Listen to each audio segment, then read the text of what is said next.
This is episode 17 of Ethics and Culture Cast from the Notre Dame Center for Ethics and Culture.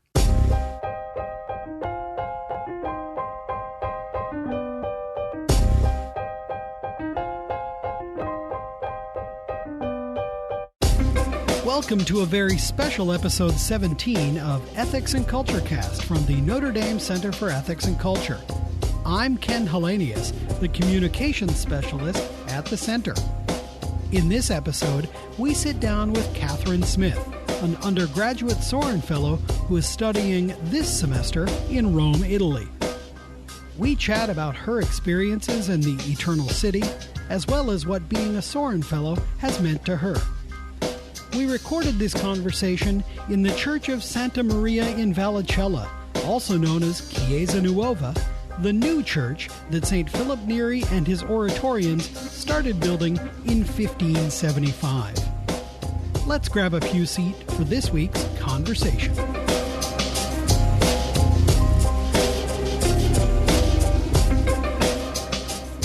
I'm here today in Chiesa Nuova with Katherine Smith. She's a junior at the University of Notre Dame, studying in the city of Rome for this semester. Katherine, welcome to the podcast. Thanks, Ken. It's great to be here with you. So what are you doing this semester? So I'm part of a program in Rome through Notre Dame where I get to study at a couple different universities here and then live with a host family. So very much about getting into the Italian life and culture and the schools. I have a great host family, Sergio and Caterina. They cook me Italian dinner at night. I practice my Italian. And then in the days I go out and I have class at the Angelicum. I'm taking a philosophy course there with religious and priests and seminarians from all over the world. I have an internship with the Pontifical Academy for Life through the Center for Ethics and Culture. And then I'm also doing research on the art and architecture of churches, but also how that relates to pilgrimage. So Chiesa Nuova was one of the first churches that I came into and was blown away with. Yeah, it's good to be here again today thinking about that. It's absolutely beautiful, and the sun's streaming in, and you look up and you see gold, and you see the images of the saints, and it's absolutely beautiful. Yeah.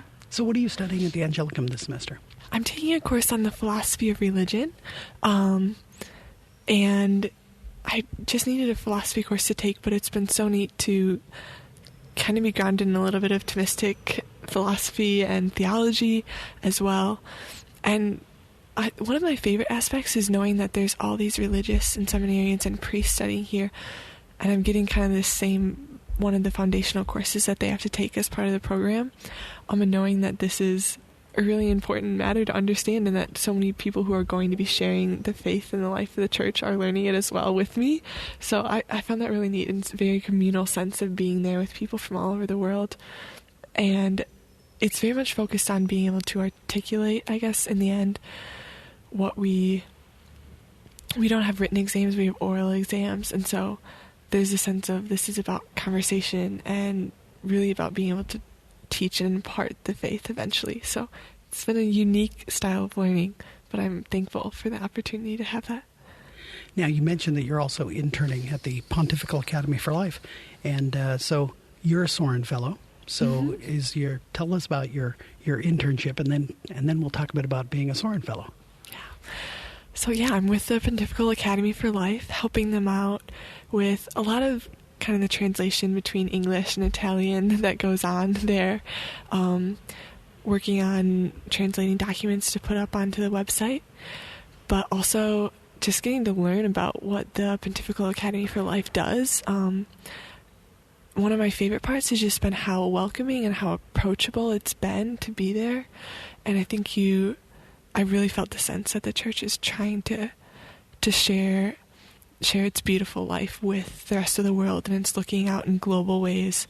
And the way that it's welcomed me in and said, like, this is clearly what we're doing, and said, how can you help us to now share that clear message, whether through it's a translation or pictures and videos for the website. Just the sense of we want to make the beautiful teaching of the Church on Life applicable and available for people everywhere. And I think that there constantly seeking to do that more, and the direction that it's moving is doing that really well. So it's been so cool to work alongside that and see the little ways that I get to help with that. Yeah. Tell me about being a Sorin Fellow. Yeah, so I became a Sorin Fellow about 2 years ago now. My older sister was part of it, and she just kept saying how great it was. I was like, sounds good. Like, I want to join. And it's been so good. The first thing, as I was just getting into it, the first fall conference happened. That was on beauty. And alongside the amazing talks and lectures that I heard there, I think it was the first time I experienced the communal nature of the center, and you could just feel how excited all the people who knew the center or didn't know the center were to be at this place, and felt welcomed in and part of something larger, and wanted to be able to learn about beauty and show the beauty of the church. And so that was kind of my first introduction to the center. And after that, I've tried to do as much as possible through different events that are hosted. But I think still the best thing about the center is just being able to go up to the 4th floor of the Geddes building and always have somebody who's ready to chat with me about something, help out.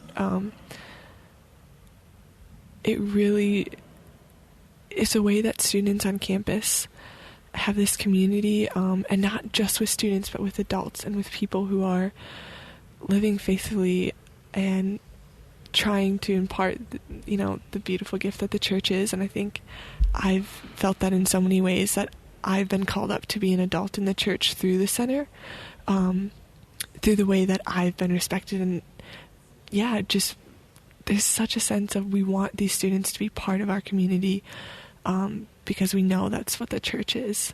And I think that's a gift that not many groups on campus or really anywhere have done, that I've been a part of, have done as well. So that's one of the things I love about the center. I also had the chance to work with a woman from the community, Susie Younger, who has women come over to her house to read books, but to really have a community of women who can help each other grow in faith. And one time she had us all come over, and she called it the School of Love, and we made a meal together. And it was just showing a side of life for women, like the family that we don't always get to see at school. And I think I love going to Susie's and being with the other women through the center, because it's a way to engage, I guess, more aspects of our life than we always get on campus. And I think the center is always trying to provide different ways to do that.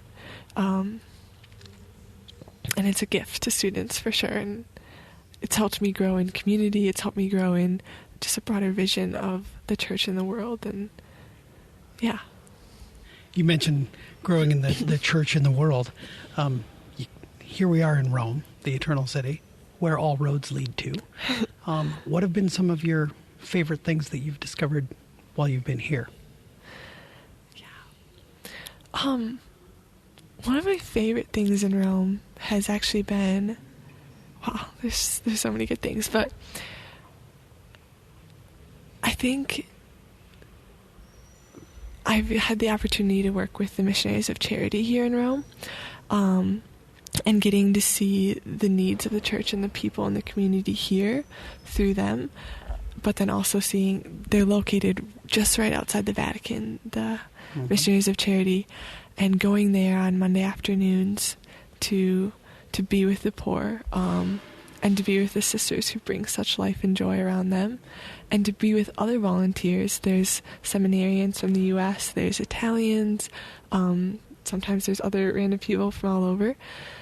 And it seems like whatever you're doing, there's always a global, there's people from all over the world who are coming to join up for these things. But then, like, specifically being able to experience through the poor in Rome, and the Missionaries of Charity, it's been a gift to see that part of the church working in Rome. So that's one thing. But I also live right next to St. Peter's, and every time I walk through the square, I look up and I see all the statues of the saints around. Yeah. And it's so inspiring. And I think what Rome, you go anywhere in Rome, every corner, every street has 2 or 3 churches. And you walk in and there's saints depicted everywhere. And it shows you the whole history of the church. You have saints from the very beginning all the way up till now. And every time I go to St. Peter's and see the colonnades, I'm reminded of that structure. Just like Rome has such a unique quality in that it has such a long history of the church, and you get to see that all here. And I think you see the history, but you also see how it's such a global place now, and working with the Missionaries of Charity, seeing the conferences that go on here all the time, seeing the current religious orders everywhere, the students from universities all over studying, is just a sense in like, yeah, we're looking back at the whole history of the church, but we're also looking forward and kind of bringing that all together into one. It's been a really cool experience. Well, Katherine Smith, live from Chiesa Nuova in beautiful Rome, Italy. Thank you very much for chatting with us today. Thanks, Ken. It was great to be here.